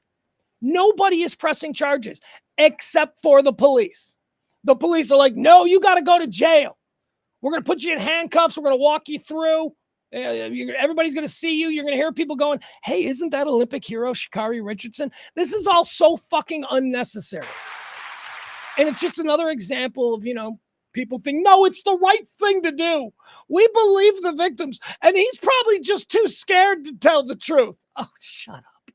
Shut up. See, this is another one of those situations, though, where it's different. I guess over the years, people have made compelling arguments that, that is something that women experience when they are abused by men. They don't tell the truth when the police come. No, he's fine. Oh, I did it. Oh, I walked into a door or whatever, But again, it's not the same dynamic when it's a man and a woman. The woman thing, again, it goes back to the physical size advantage and strength and emotional volatility of the man. We can't abide a man pushing around a woman ever. But when it's a situation like this, and you just know that they arrested Sha'Carri Richardson for one reason and one reason only, they were saying in their heads, well, if this was a man, we'd have to take him in. We've got to be fair. No, it doesn't always have to be like that. One of the first things you learn in life when you get into the adult world is that there is no fucking such thing as fair. There is no such thing as fair. You don't get it because you're next, So it's not the same. She shouldn't have been arrested. This is silly. Nobody wanted to press charges. We just want to continue on. But they're like, no, we're doing this because society says that, protect the victims, even when the victims don't know they're a victim. All right, there you go. That's what's happening with our girl, Sha'Carri Richardson. Let's look at some pictures of her. See what she looks like. Isn't she the one with the crazy long? I think she's got crazy long fingernails, right? No, that was FloJo. I think it's also Sha'Carri. Doesn't Sha'Carri Richardson have a little FloJo in her? And by that I mean Riz. I mean she's got like kind of FloJo, kind of interesting, as opposed to just a totally forgettable generic track runner. Okay, let's keep going. All right, what else do we have? The next thing I want to get into here with you all. This is a fun one. Okay, this is a fun one.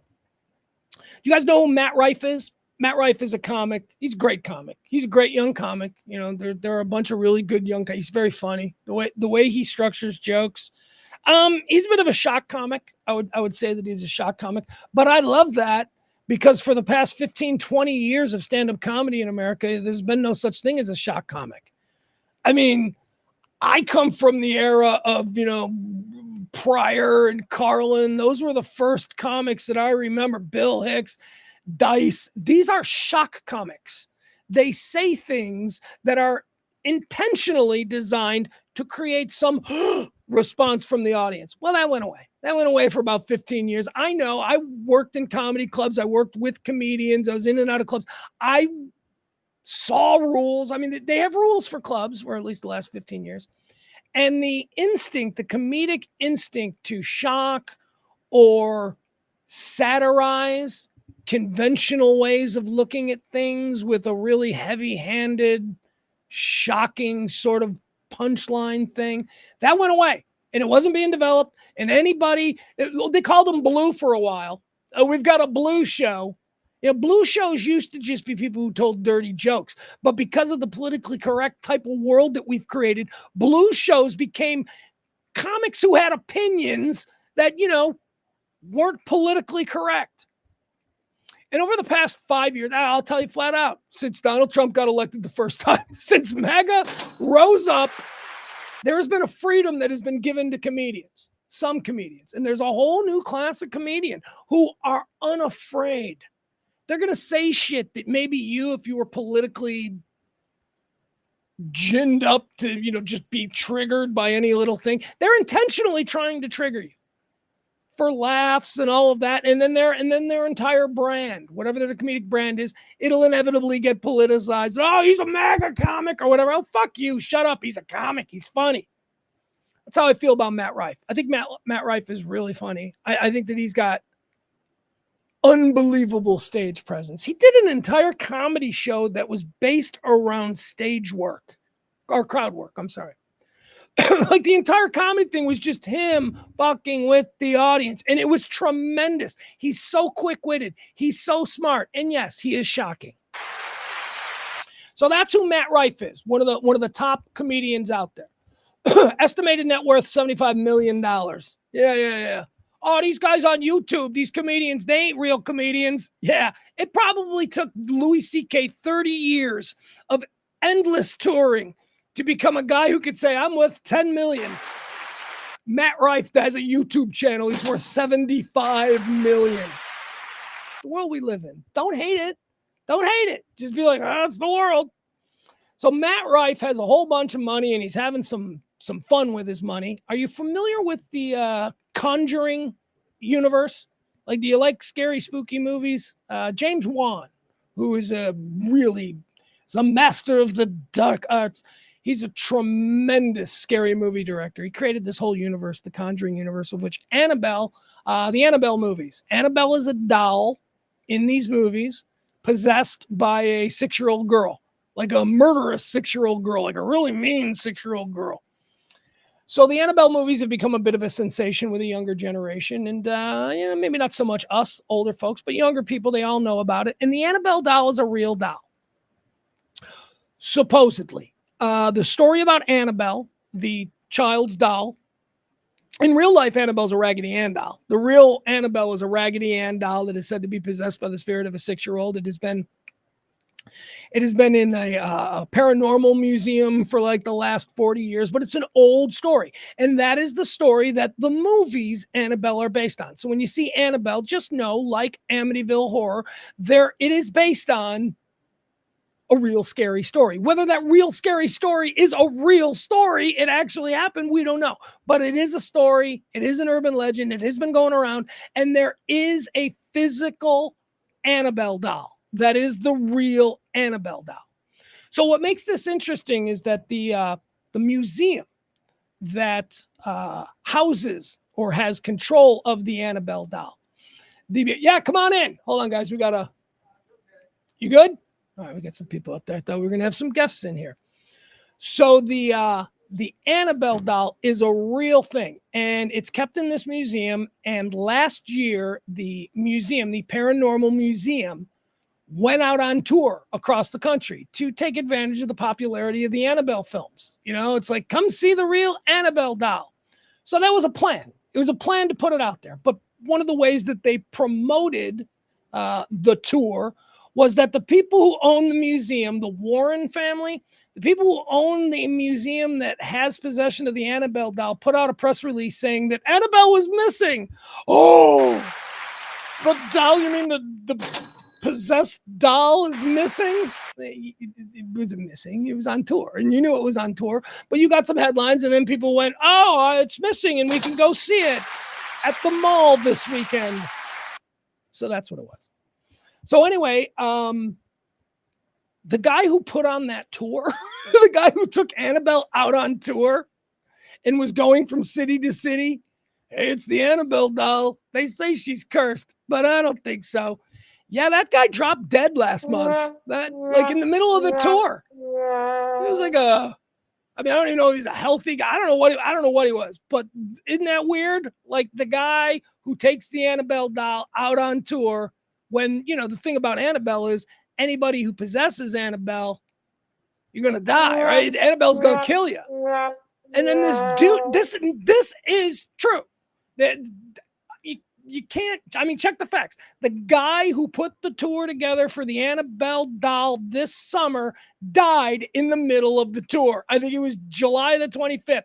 He was like dead in a hotel room somewhere in Iowa City, while Annabelle was in a suitcase there in his hotel.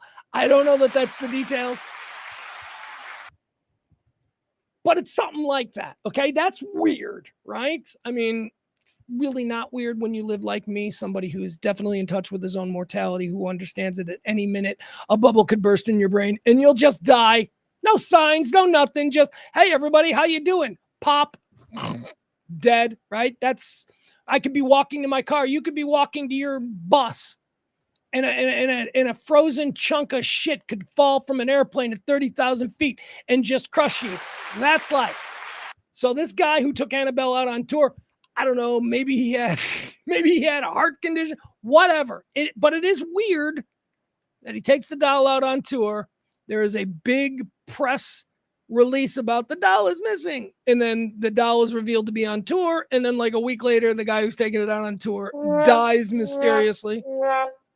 I added mysteriously because I'm telling the story. I don't know if it was mysterious. I honestly don't know anything more about that story other than it was weird that the guy died and that the guy did die. So in the aftermath of that, there was a whole big thing online. The guy died, blah, blah, blah. It's true. It really is possessed. So cut to last week. Apparently, Matt Rife, who I told you is worth $75 million because of his YouTube channel and his unafraid comedy style, he's worth $75 million. He bought the museum. He bought the museum from, I believe, the Warren people. I think that was their name, the Warrens. He bought the museum, and he has now gained control of the Annabelle doll for at least the next 5 years, which is weird. I'm gonna let him explain it.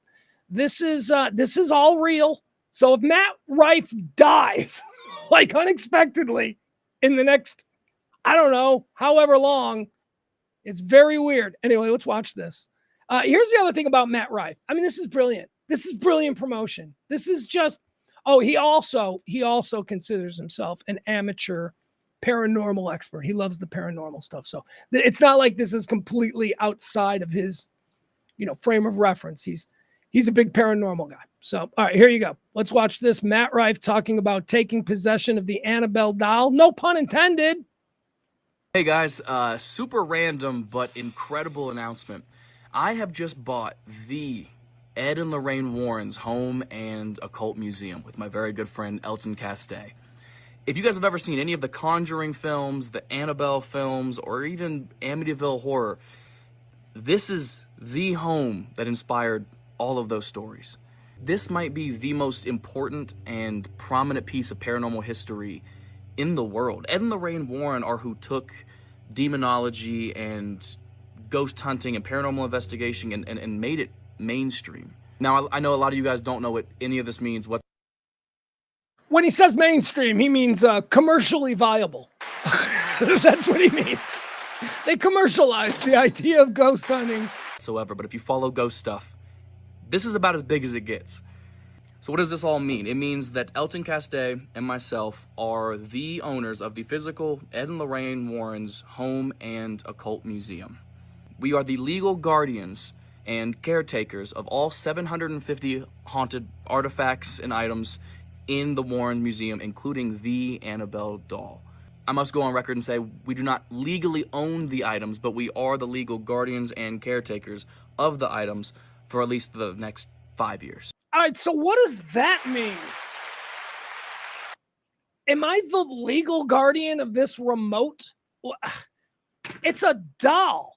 Why are you pretending like it's a real, it's a doll. You're the legal guardian of a doll and all the other paranormal. You buy the house, you purchase the museum. I guess you're buying the land and the structure and all that.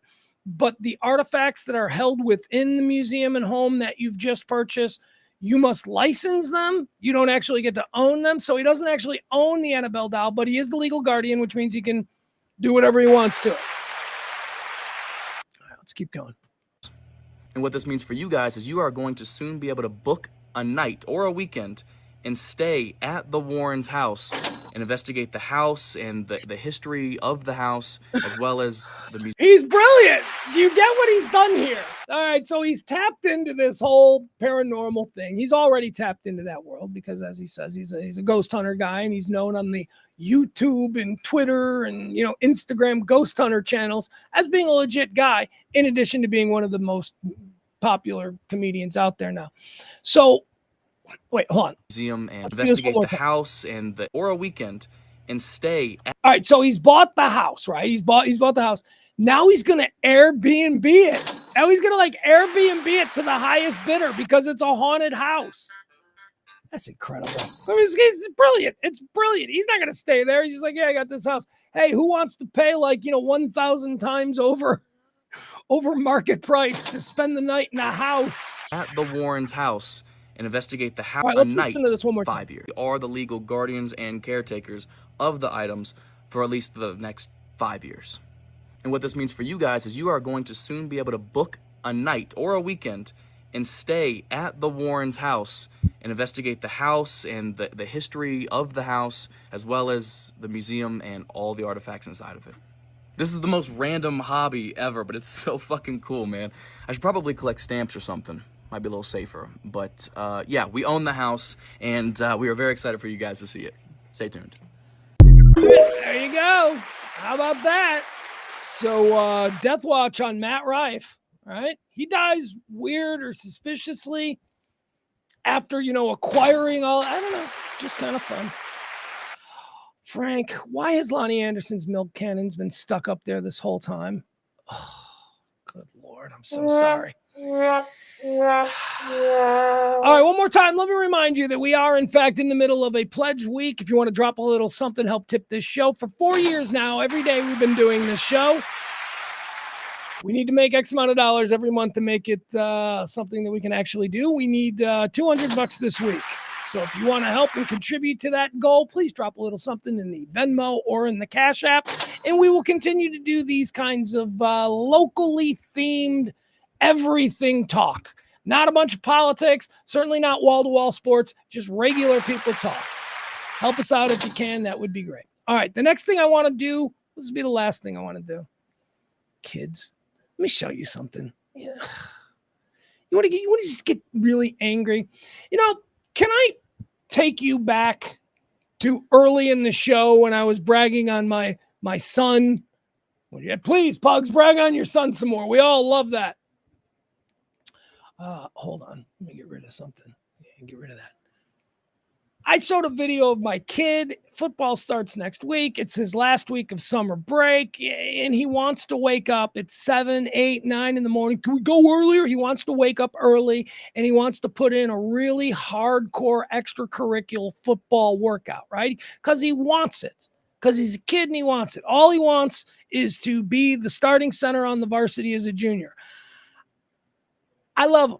I don't think that's going to happen. I think it's too deep in front, but he's out there working. He doesn't care. He's not just going to be like, oh, there's 3 kids that are older that are above me in this, but I don't care. I'm going to go out there and work. I'm so proud of him. Now, there are a bunch of other times, when I'm like, look at you, you lazy sack of shit, because he's also a teenager. He's a teenage boy.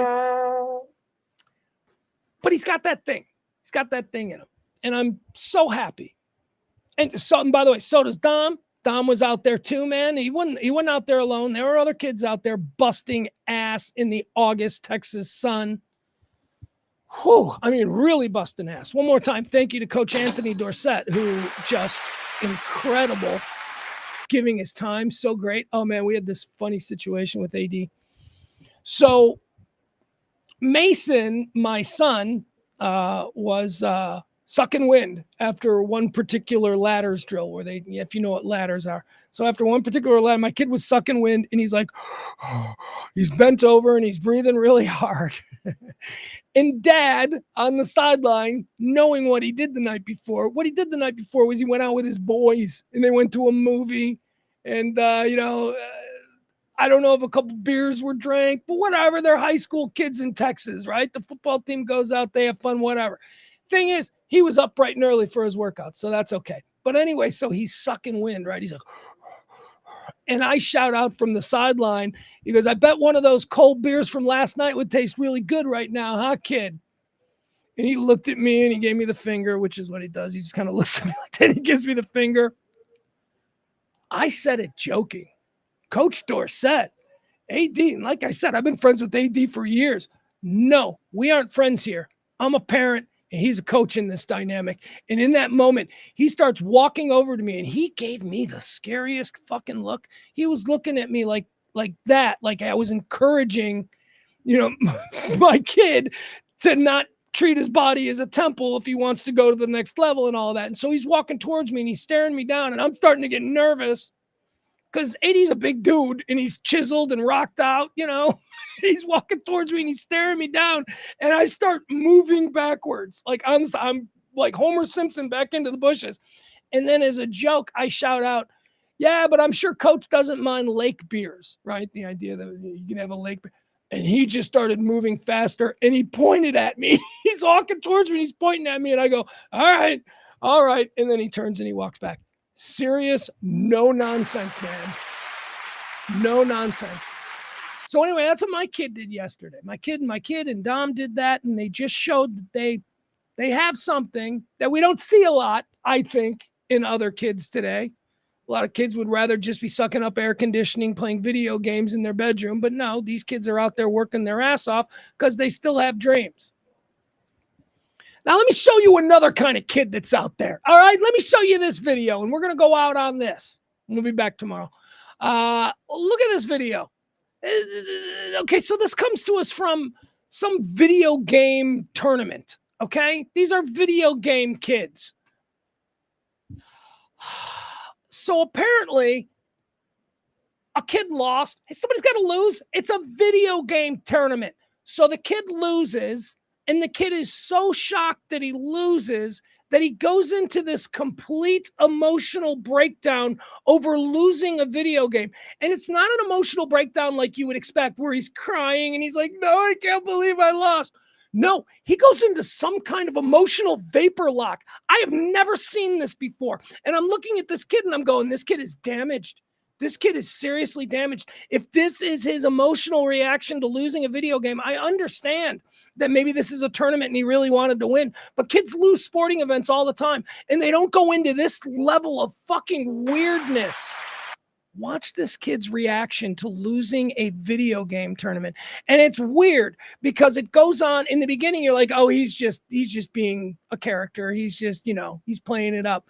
But then it keeps going on to the point where the person that just beat him is like rubbing his back and is like, are you okay? Are you okay? And the announcers, listen to the play-by-play announcers trying to make some kind of sense out of this weird, broken child who does not know how to behave normally. Watch this. Slow to punish the Rev Panzer. That was so insane. He played like the best round I have ever seen defensively. Goichi like, yo, my bad, bro. My bad. So at this point, you're thinking, oh, this is funny. Oh, look, he's just doing a bit. He's lost. He's an attention freak. He wants a little attention for himself. The person who just beat him, this person's like, oh, this is a bit, right? And even the announcers are like, he's so funny. He's such a bigger-than-life personality. It fucking goes on. Oh, my God, bro. I feel it for both of them, honestly. Oh, my Lord. KOG, always a character. Very emotive guy, this one. No, this is a mentally broken child. This is a child who has spent his entire life staring at screens and doesn't know how to behave when other human beings are around.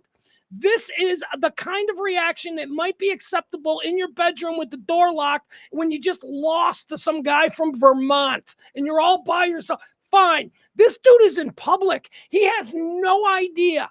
He has no idea how humiliating this looks. He is an emotionally unsaddled fool. Yo, he played like, I get it, man. Yo, I feel it. Dude. Do you notice the other person? They're moving their shit. This person is now moving their rig because this fucking kid is being so weird. They don't know where this is going next. He put it on. KOG, always a character. Very emotive guy, this one. Yo, he played like, I get it, man. Yo, I feel it. Dude. He put it all on the line with that last round. Seriously, he played like it. You cannot oversell. Just look at that one. Like, what are we supposed to do here? Is this, this is my big win. I just won, and yet this guy is just having a complete meltdown. Fucking weirdo. How well he played. He's about to write a very sternly worded slow to there punish. you go. So again. Very proud of my son for waking up at 9 o'clock in the morning and then complaining that we couldn't go earlier, putting in the work and doing something that is actually going to better him. Meanwhile, there's a whole other generation of kids like that weirdo who can't get out of his bedroom, doesn't know how to act in public, throws tantrums at 16. I wanted to mention that. Man, I don't know if they were 16. They were probably maybe, I don't know how old, but there was this kid. Oh. There was a kid at the boat dock yesterday. I told you we went out to the lake after we did the football thing. There was this kid at the boat dock, and he was like, it was almost straight out of Caddyshack. Remember the I want, he was like that. He wanted his dad's credit card. That's what I could tell. He wanted the credit card so that he, I don't know, gas up or something, a jet ski or something. And the dad was saying no. And this kid was like 16, 15. I don't know. My kid's big. It's hard to judge. My kid's 16, but he's big. So maybe this kid was like, I don't know, 14, crying on the dock. This wasn't an 8-year-old, or God forbid, 8 is too old to be crying on the dock, a 5-year-old. This dude was like, had pubic hair and probably had girlfriends and was crying on the dock because his father wouldn't give him a credit card. I was like, oh my God, what is wrong with kids? I don't know. I spent the day with 2 young men who are not like that. I shouldn't say that, because both of these kids that I'm talking about, who I was so impressed by seeing how hard they worked yesterday, Dominic and my son Mace, both of these kids are little assholes on their own right? I'll just admit that. They both have their moments. But man, I'm telling you, they're never going to lose a video game and behave that way, embarrassing generations of their family.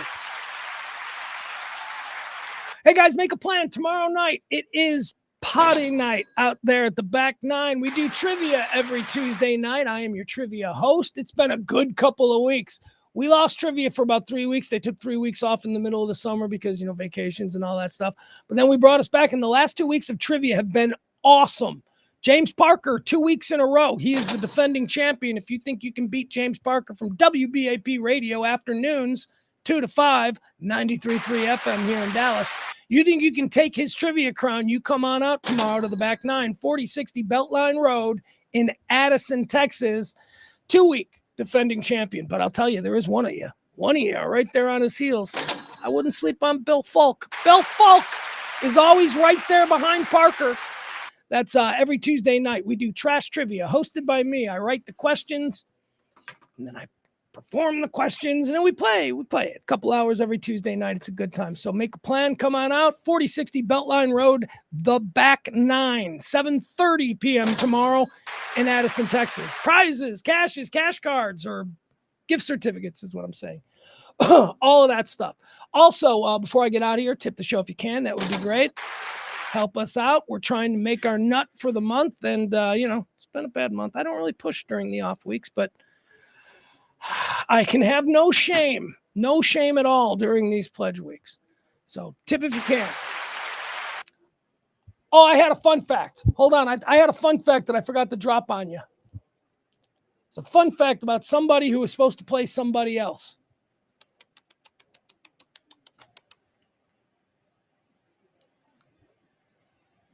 I think it was Bailey Quarters. I think it was when we were talking about the death of Loni Anderson, and I was talking about how Bailey Quarters from WKRP was always my favorite.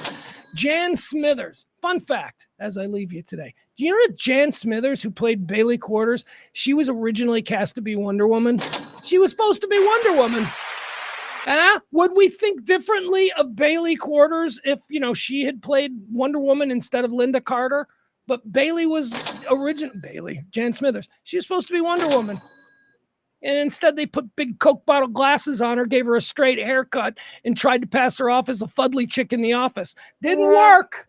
Jan Smithers is hot. All right, guys, I'm done. I love you guys. Tip the show. We'll see you back here tomorrow, okay? 2 o'clock, same thing. Whatever the hot topics are,